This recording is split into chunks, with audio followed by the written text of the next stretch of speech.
Hello दोस्तों, नमस्कार। दोस्तों, बहुत सारे लोग जो एकलव्य स्कूल की तैयारी करते हैं, एकलव्य स्कूल में टीचर बनने के लिए तैयारी करते हैं, वे जानना चाहते हैं कि एकलव्य स्कूल के जो कर्मचारी हैं, जो पीजीटीस होते हैं, जो पोस्ट ग्रेजुएट टीचर्स होते हैं, उन्हें कितनी सैलरी दी जाती है। तो दोस्तों, इस वीडियो के माध्यम से हम यह जानने का प्रयास करेंगे कि जो एकलव्य स्कूल में पीजीटीस होते हैं, जो पोस्ट ग्रेजुएट टीचर्स होते हैं, उन्हें कितनी सैलरी दी जाती है। तो ज़्यादा देर न करते हुए चलिए वीडियो को शुरू करते हैं। दोस्तों, जो पीजीटीस होते हैं, जो पोस्ट ग्रेजुएट टीचर्स होते हैं, उनका जो जॉब होता है वो लेवल 8 का होता है, जिसका बेसिक जो है 47,600 से लेकर 1,51,100 रुपये तक जाता है। शुरू में जब आप ज्वाइन करेंगे, संभवतः जुलाई में ज्वाइनिंग शुरू हो जाएगा, तो जब आप ज्वाइन करेंगे तो आपका जो बेसिक पे होगा वह 47,600 रुपये होगा। इसके साथ ही आपको डियरनेस अलायंस यानी कि डीए दिया जाएगा। डियरनेस अलाउंस मतलब होता है महंगाई भत्ता, जो समय समय पर सरकार बढ़ाती रहती है। तो पहले डीए 58% था, लेकिन अभी बढ़ा के सरकार ने 60% कर दिया है। तो डियरनेस अलाउंस बेसिक पे का 60%। बेसिक पे आपका है 47,600 रुपये, और इसका जब 60% निकालेंगे तो आएगा 28,560 रुपये।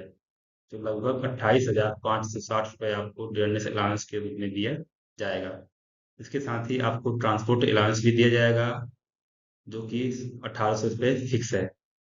इसके साथ ही ट्रांसपोर्ट अलाउंस के ऊपर आपको डीए भी दिया जाता है, यानी कि महंगाई भत्ता भी दिया जाता है।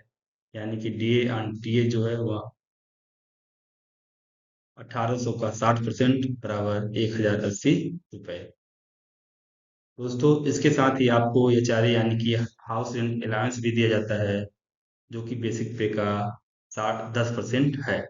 यहाँ यह ध्यान देने वाली बात है, जो एचआरए है उसे केंद्र सरकार शहरों के अनुसार बदलती रहती है।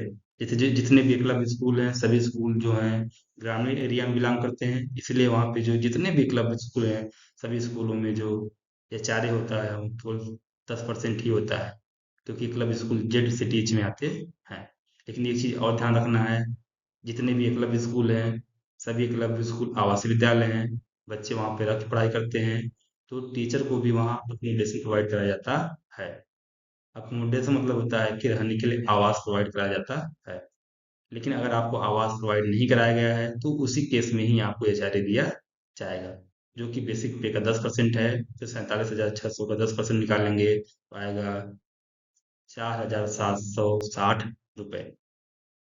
इसके साथ ही आपको स्पेशल पे अलाउंस भी दिया जाएगा, जो कि बेसिक पे का 10% होता है। यानी कि एचआरए भी बेसिक पे का 10% और स्पेशल पे भी बेसिक पे का 10% होता है।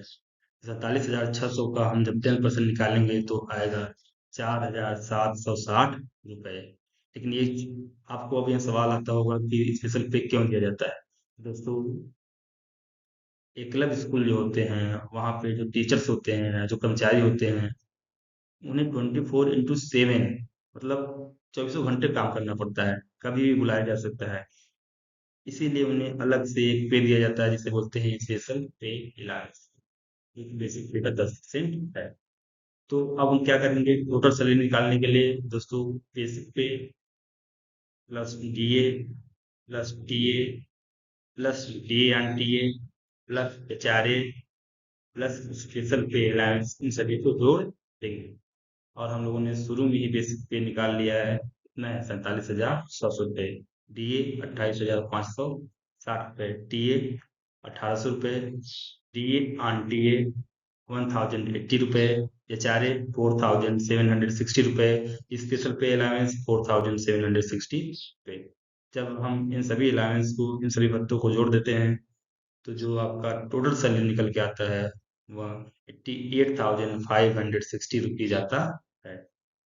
लेकिन दोस्तों, ये जो टोटल सैलरी है यह आपको इन हैंड नहीं दिया जाएगा। इस सैलरी में से कुछ एनपीएस डिडक्शन भी होता है। एनपीएस मतलब होता है न्यू पेंशन स्कीम। तो टोटल सैलरी कितना है, इसका लगभग कुछ हिस्सा आपको एनपीएस डिडक्शन के रूप में कटवाना पड़ता है। और एनपीएस डिडक्शन निकालने के लिए क्या करना पड़ेगा दोस्तों, बेसिक पे प्लस डीए, जितना आपका बेसिक पे है प्लस डीए, इन सभी को जोड़ना है और इसका 10% निकाल लेना है। तो बेसिक पे आपका है 47,600 रुपये, प्लस डीए है 28,560 रुपये। इनको जब हम जोड़ेंगे तो आएगा 76,160 रुपये, और इसका जब हम 10% निकालेंगे तो हो जाएगा 7,616 रुपये। तो टोटल सैलरी में से एनपीएस डिडक्शन को हम लोग क्या कर देंगे दोस्तों, माइनस कर देंगे। क्या निकालने के लिए? इन हैंड सैलरी निकालने के लिए। तो इन हैंड सैलरी निकालने के लिए हमें क्या करना पड़ेगा? Total salary minus NPS deduction. Total salary आपका है 88,560 रुपये, और एनपीएस डिडक्शन है 7,616 रुपये। तो जब हम माइनस कर देंगे एनपीएस डिडक्शन को, तो इन हैंड सैलरी आ जाएगा आपका 80,944 रुपये, या 80,944 रुपीज। ये आपका इन हैंड सैलरी हो जाता है। लेकिन दोस्तों, मैंने पहले भी आपको बताया है कि ये चीज आपको ध्यान रखना है। आपको जो ये चारे है वो तभी प्रोवाइड कराया जाएगा जब आपको आवास नहीं दिया गया है, रहने के लिए आवास प्रोवाइड नहीं कराया गया है। अगर मान लीजिए कि आपको आवास मिल गया है, तो उस केस में आपको एचआरए नहीं दिया जाएगा। और जब आपको एचआरए नहीं दिया जाएगा, तो उस केस में जो आपकी इन हैंड सैलरी क्या है वो होगी 80,954 माइनस 4,760 रुपीज। तो जब हम माइनस करेंगे तो आ जाएगा 76,184 रुपीज। आप लोग देख सकते हैं, इतना स्मार्ट इन हैंड सैलरी आपको किसी दूसरे जॉब में मिलना मुश्किल है। लेवल 8 की नौकरी है। जो बच्चे होते हैं, बच्चों को पढ़ाना है, जो ट्राइबल्स बच्चे हैं उनको पढ़ाना है। तो मेरा मानना है, आपका अगर एकलव्य स्कूल में सिलेक्शन होता है तो आप जरूर ज्वाइन कीजिए। और जो शेड्यूल टाइप के बच्चे हैं उनको समाज में, देश में आगे बढ़ाने का प्रयास कीजिए। आज की वीडियो को हम यहीं पे समाप्त करते हैं। Thank you so much.